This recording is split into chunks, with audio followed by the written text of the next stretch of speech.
The first keynote address, of course, is by none other than Professor Nelson Maldonado Torres. We'll be talking on Fanonian meditations, the decolonial turn in psychology against metaphysical catastrophe.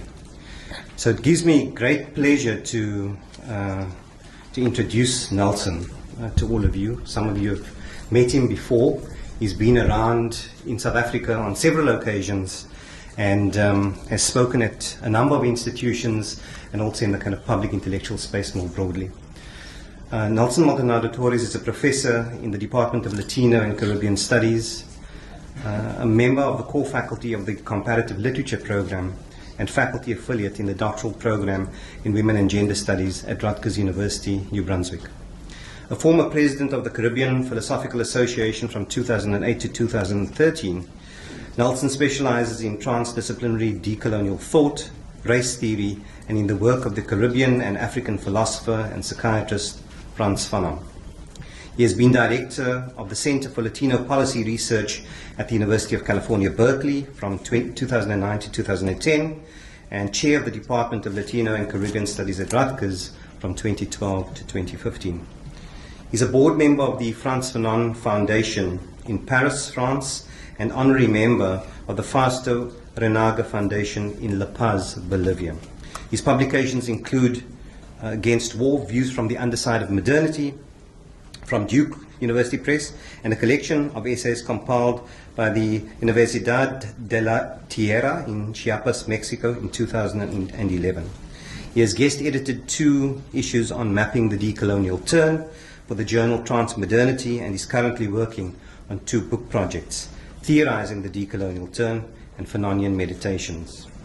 He also works in a program on black consciousness and decoloniality with the Black House Collective in South Africa. For those of you who are not aware of this, Nelson is also a distinguished visiting scholar that has been invited to South Africa by the Academy of Science of South Africa, and so he is in fact participating in this conference in his capacity as the 2019 SF Distinguished Visiting Scholar. Nelson, I invite you to come and deliver your keynote. Thanks.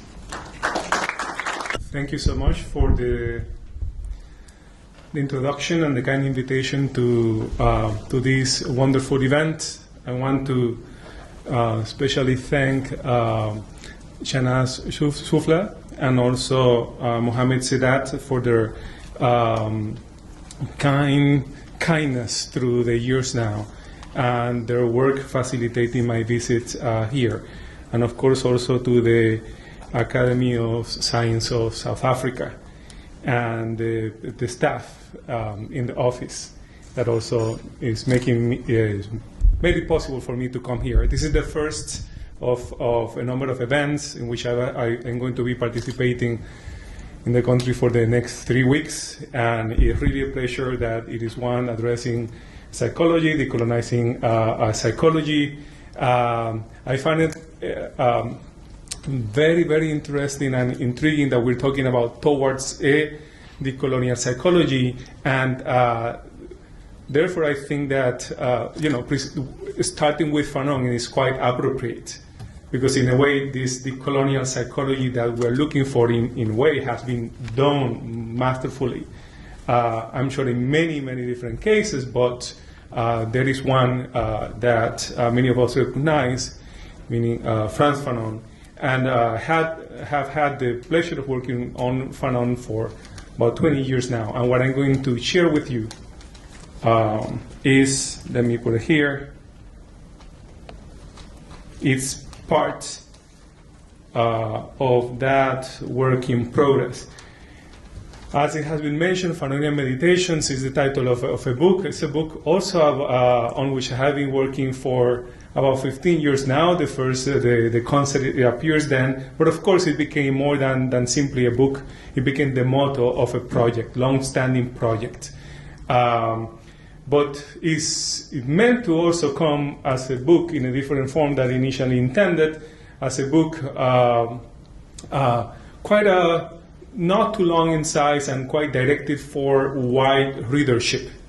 And actually the genre of the meditations which I include, of course, Descartes' meditations on first philosophy, and also even the discourse on colonialism, MSSR's discourse on colonialism, which I have read also as a response to discourse of method on Descartes' meditations, are texts that are meant to be sort of not extensive, but quite short to the point and very clear. And the clarity is the most difficult thing to accomplish.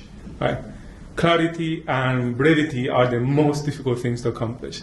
So you only hope that through the years you keep, enriching, then to be able to come down and try to find, those essential key arguments that you think are the ones that you need to hold on to, and then continue through the years, keep collecting a few of those. So what I'm going to do today is I'm going to share a few of those, also in the most clear way that I can hope. And for that, I'm using the PowerPoint and some diagrams and images. And welcome feedback. The idea is, again, that it is presented, it's clear, that it doesn't require a whole lot to follow the argument. So hopefully it will be successful, but you will